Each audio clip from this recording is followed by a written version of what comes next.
Hey everyone, welcome back.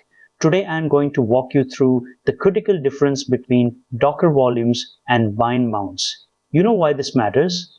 Because when your database container crashes, the way you have configured your storage determines whether you recover your data in seconds or lose your business history forever. Most tutorials gloss over this, but picking the wrong one causes massive production headaches. Let me show you how to get it right. In this video, we are going to compare these two fundamental ways of managing container persistence so you can build reliable, production-ready systems.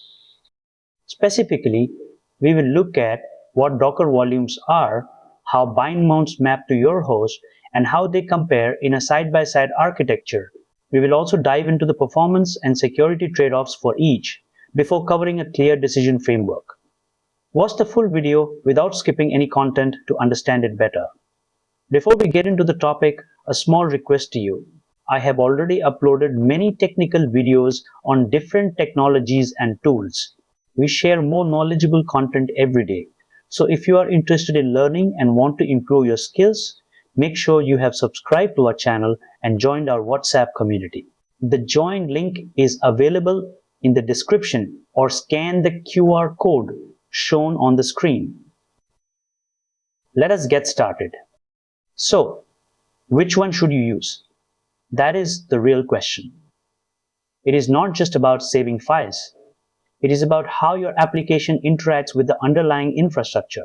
If you choose incorrectly, you might find your containers locked to a specific server directory, or worse, lose control over who can modify your data on the host machine. Let us break down what these actually are. So what is a Docker volume exactly? Think of it like a dedicated storage locker inside a high security facility. Only the facility management, in this case, the Docker daemon, has the keys to that locker. You do not touch the files directly from your host system unless you really have to. This abstraction is powerful because it makes your data portable. You can move the volume across different environments without worrying about specific host directory structures. Now, what is a bind mount? Imagine you are working in your home office and you decide to share a specific folder on your desktop with a guest. That is a bind mount. You are giving the container direct access to a folder that already exists on your host computer. Because you control that folder, any change you make on the host is instantly reflected inside the container and vice versa. It is fast, it is simple, but it is also potentially risky. Let us look at how these compare visually. On the left, we have the volume, which is an isolated Docker-managed area. On the right, the bind mount, which is an explicit link to your host's file system. Notice the difference in control. The volume is shielded, while the bind mount is exposed directly to your host structure. Let us start with the volume. First, you create the volume explicitly using the docker volume create command. Then, you attach it to your container using the -b flag. Here, we are mounting our named volume to the Postgres data directory. This ensures that even if the container is deleted, your database records remain safely in the Docker-managed storage area. When you list your volumes, you will see PG data registered in the system.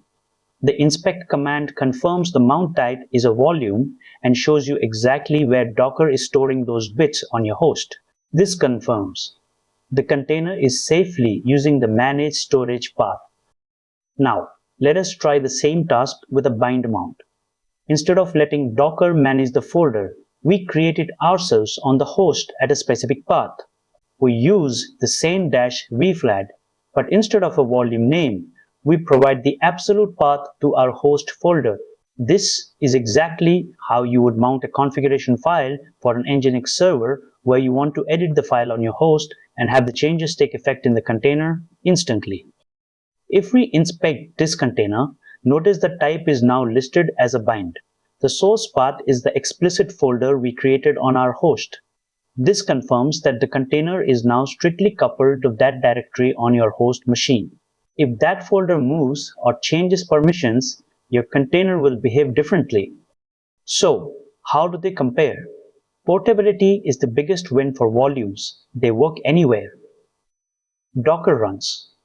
Bind mounts, however, make your containers dependent on specific host paths, which can break your deployment if your host layout changes. For performance, bind mounts can be faster on Mac or Windows because of how the underlying virtualization handles file sharing, but on Linux, both are extremely efficient. Security-wise, volumes are safer because they keep data locked in Docker's domain, whereas bind mounts require giving your container access to host directories, increasing the attack surface. Management is automated for volumes, whereas bind mounts require you to handle permissions manually. Finally, bind mounts are often preferred in local development because you can edit source code on your laptop and see changes immediately in the container. Take a moment to review each point shown on screen. So, when should you choose which? Use volumes for your database records or any stateful data that must persist across deployments.